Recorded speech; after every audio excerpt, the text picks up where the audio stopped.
We've plateaued. Two simple words that have sent shockwaves through the entire video game industry. But when they come from Shawn Layden, the former PlayStation boss who steered the PlayStation 4 to one of the most dominant victories in console history, it's not just an opinion, it's a verdict.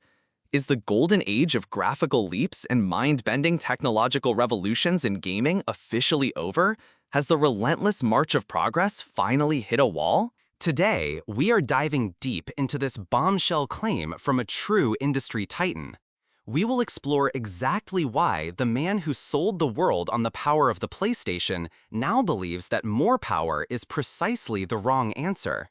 We'll dissect his stark diagnosis of an industry chasing diminishing returns, and most importantly, we'll reveal his radical, almost heretical proposal for the future of consoles. A future that might just be what's needed to save gaming from its own unsustainable ambitions.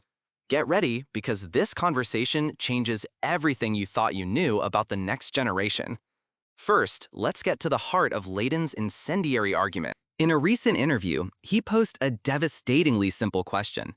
How many of us can really tell the difference between 90 frames per second and 120 frames per second? Be brutally honest with yourself for a moment.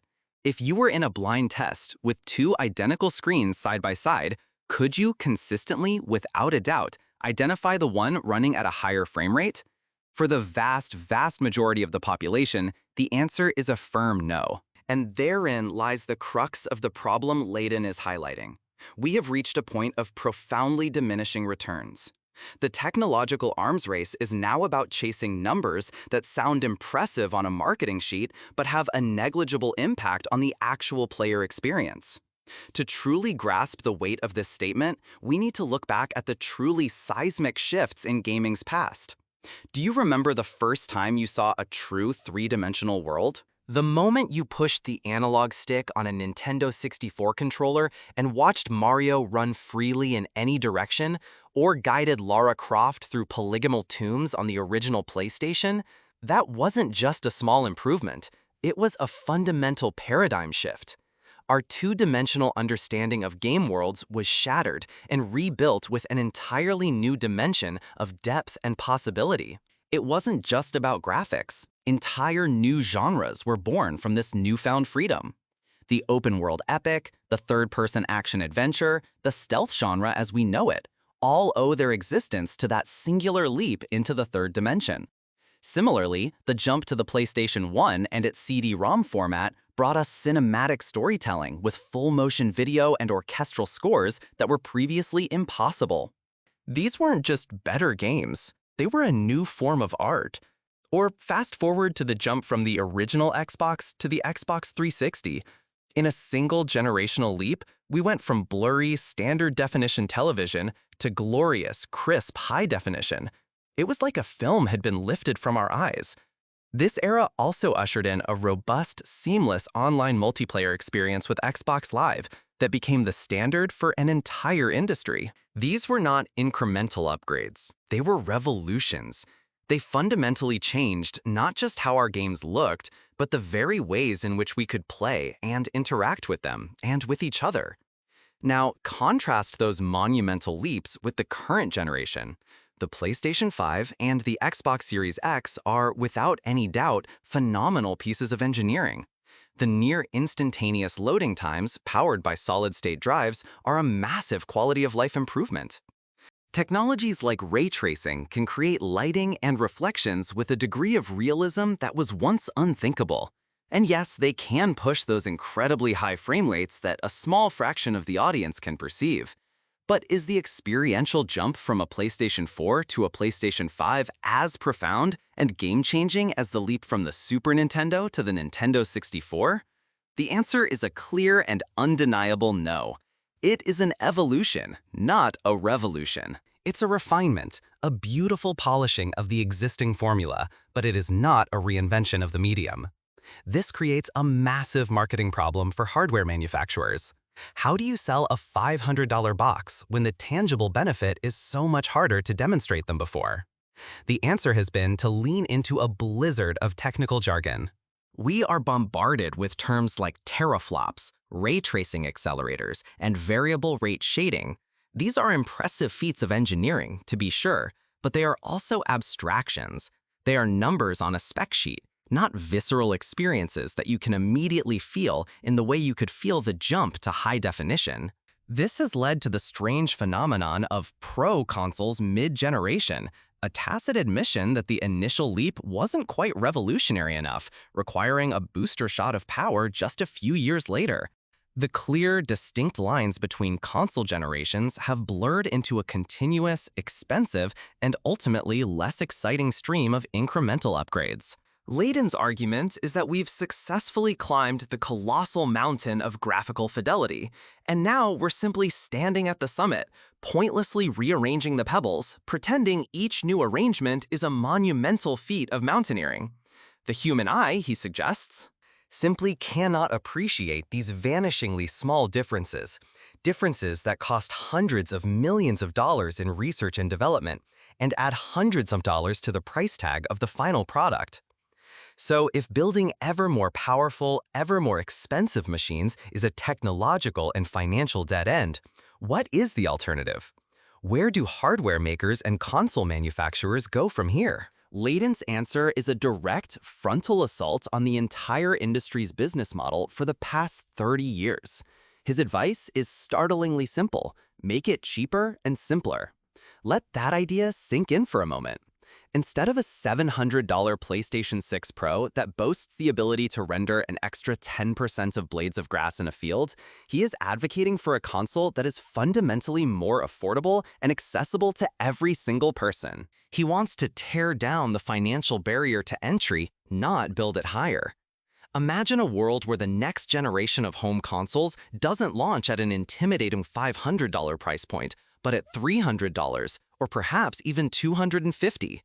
This isn't merely about saving gamers a bit of cash.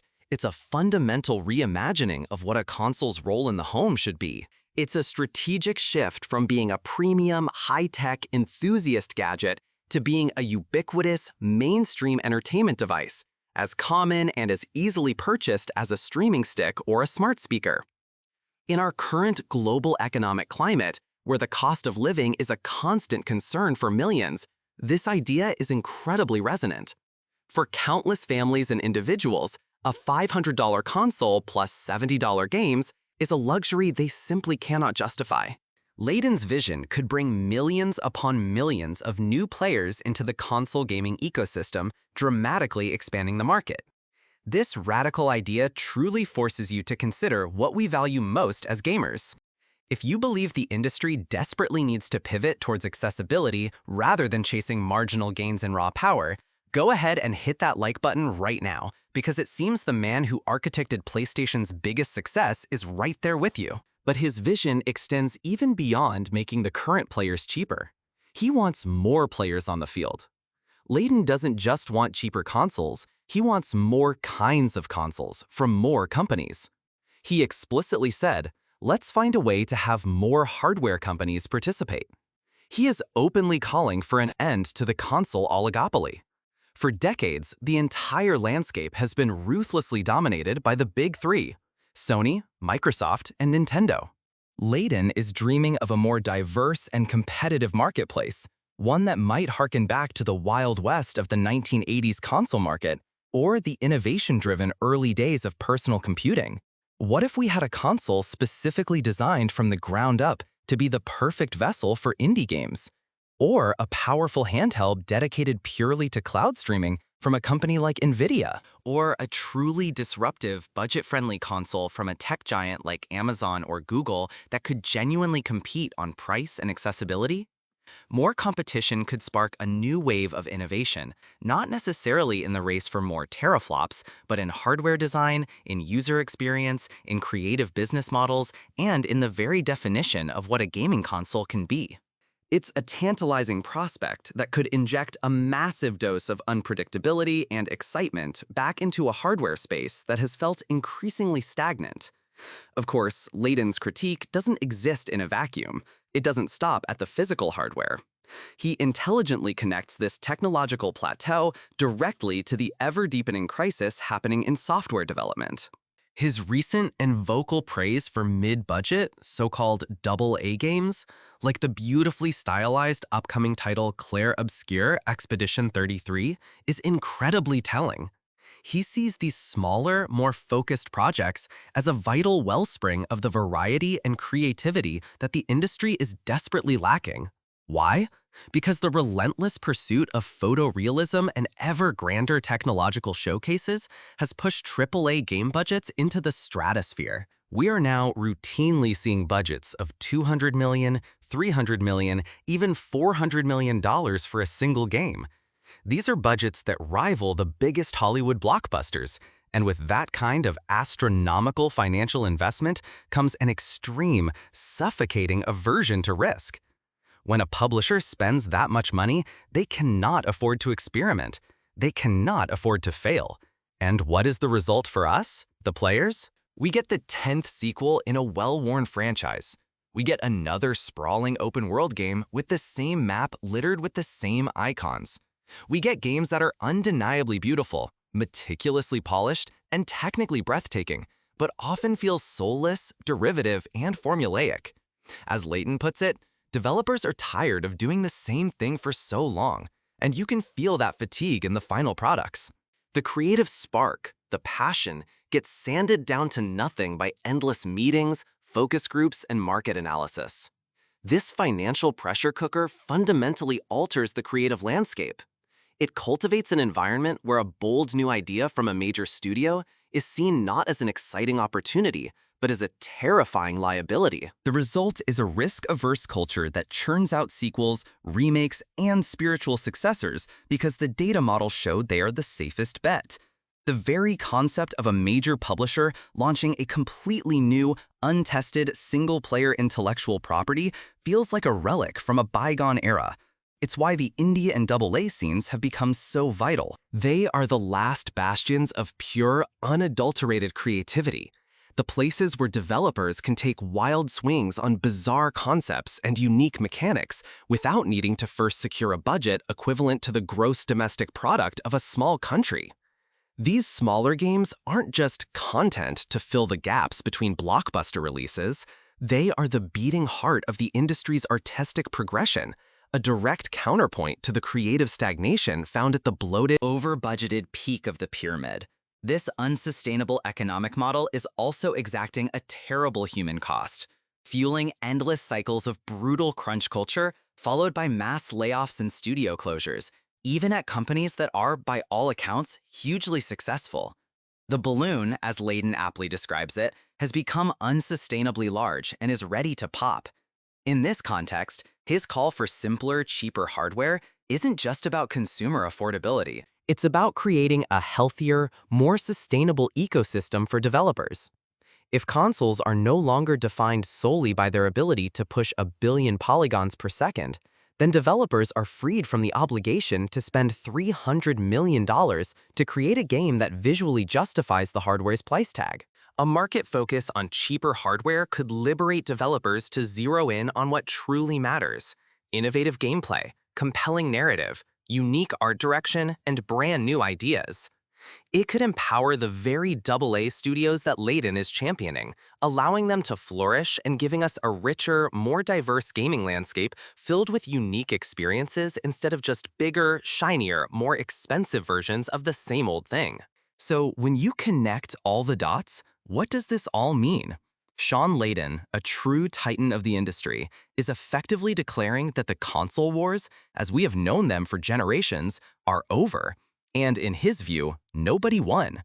The relentless, myopic pursuit of more power, higher resolutions, and faster frame rates has led us to a creative, financial, and technological dead end. His vision for the future is not one of perpetual technological one-upmanship, but one of profound accessibility, creative diversity, and artistic freedom.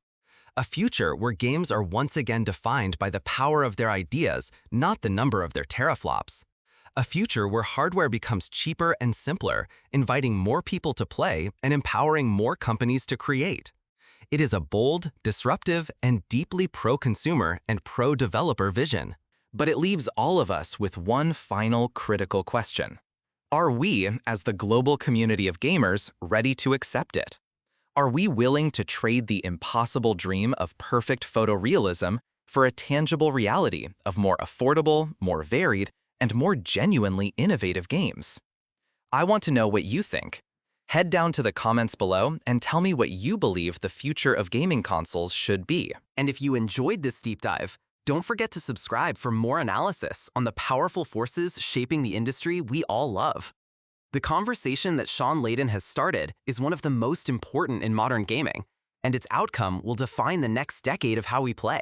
The next generation might not be about what's inside the box, but about how many people can finally afford to have